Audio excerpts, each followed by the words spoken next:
Bonjour, j'espère que vous allez bien. L'objet ou le sujet de cette capsule et du chapitre de la chronique LinkedIn qui l'accompagne se veut un clin d'œil à l'occasion de la rentrée académique.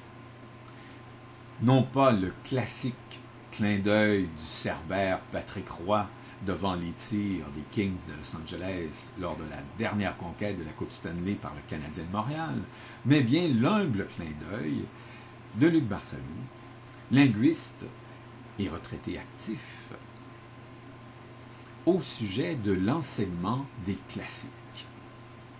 En fait, pourquoi et pour quoi enseigne-t-on, ou pourrait-on, ou devrait-on enseigner les classiques à notre époque?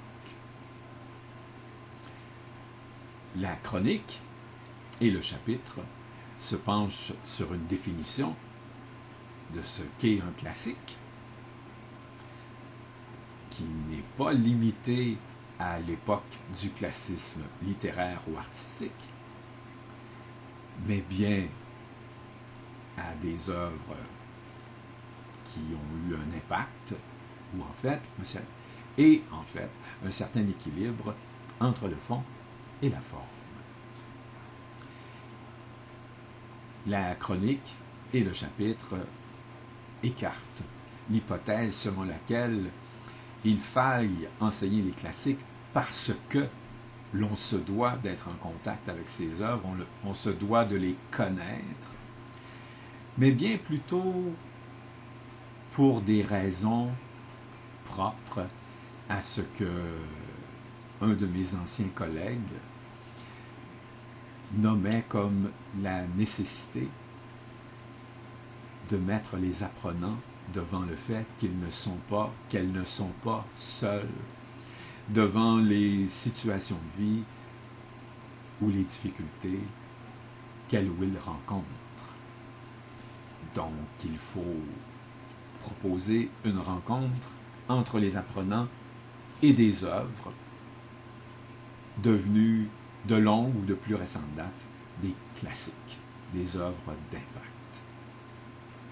J'en profite par ailleurs pour signaler à mes abonnés YouTube et LinkedIn que, au fur et à mesure de leur état de préparation, je mettrai en ligne sur LinkedIn et agrémenté d'une capsule vidéo qui accompagne le tout, les différents chapitres de mon essai « Langage et société ».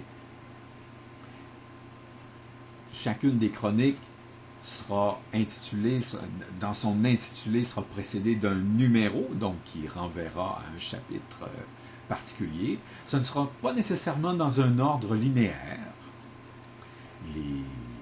Les utilisateurs et utilisatrices auront le choix de recomposer l'ordre dans lequel ça apparaîtrait dans une somme linéarisée ou officialisée.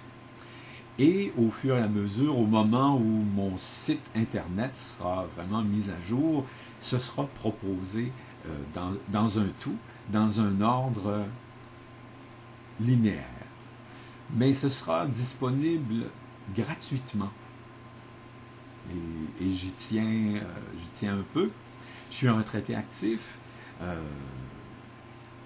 Bien sûr, j'accepte des mandats, j'accepte des contrats, mais au niveau de ce qui est du partage de ce que mon expérience m'a appris, ou que j'ai l'illusion d'avoir appris au fil de mon expérience, ce sera partagé gratuitement, universellement.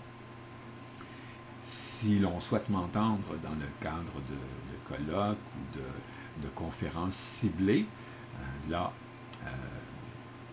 nous pourrons discuter de la gratuité ou non de mon concours, mais, comme je le dis, la connaissance ou le fruit de l'expérience se partagera de façon gratuite.